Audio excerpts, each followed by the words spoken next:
और वही ये गांव के लूट का ये तीसरी श्रृंखला है। अब आज इसी क्रम में हम आपको वृद्धा और विधवा और विकलांग लोगों के लिए जो सरकार की योजनाएं हैं उनके बारे में आपको विस्तार से थोड़ा सा बताऊंगा, क्योंकि ये बहुत ही ये ऐसे लोग हैं, वृद्धा और विधवा और विकलांग लोग, जो समाज में बड़े उपेक्षित लोग हैं। और बताइए, समाज में जो सबसे उपेक्षित लोग हैं, जो बिल्कुल निराश्रित हैं, जिनका जीवन बिना किसी सहयोग और सहारा के नहीं चल सकता है, उनके लिए जो योजनाएं हैं उसका किस तरह से, उन योजनाओं के माध्यम से किस तरह से उस गांव का ये पैसा लूटा जा रहा है। अगर ये गांव में योजना पहुंचे तो कहते कि गांव में योजना लागू ठीक से नहीं हो रही, गांव वाले लूट रहे हैं। ये सारी योजनाएं तो गांव तक पहुंच ही नहीं पाई ना, तो लूट कौन रहा है? तो इससे स्पष्ट है कौन लूट रहा है। कितने अरबों का ये बड़ा घोटाला है।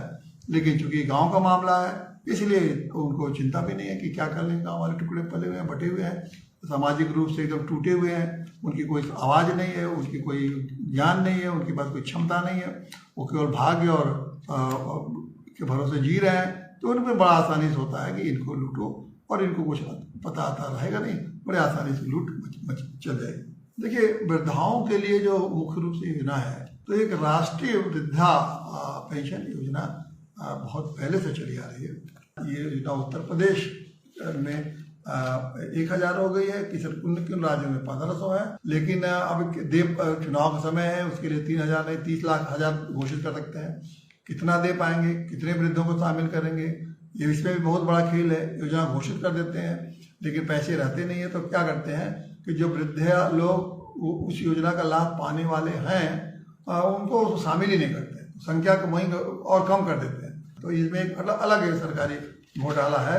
लेकिन चुनाव के लिए बड़ा आकर्षण लगता है कि अब वृद्ध लोग हमको आकर्षित हो जाएंगे वोट देंगे। तो वृद्धों के लिए एक कानूनी अधिकार भी मिला हुआ है, और ये वृद्धों का जो कानूनी मतलब कानून के द्वारा बहुत सारे वृद्ध का अधिकार है, और उन्हें बहुत सारी सुविधाएं भी उस कानून के माध्यम से उनको दी गई। तो ये कानून जो है वृद्ध लोगों के लिए मैं समझता हूँ कि इतना महत्वपूर्ण है।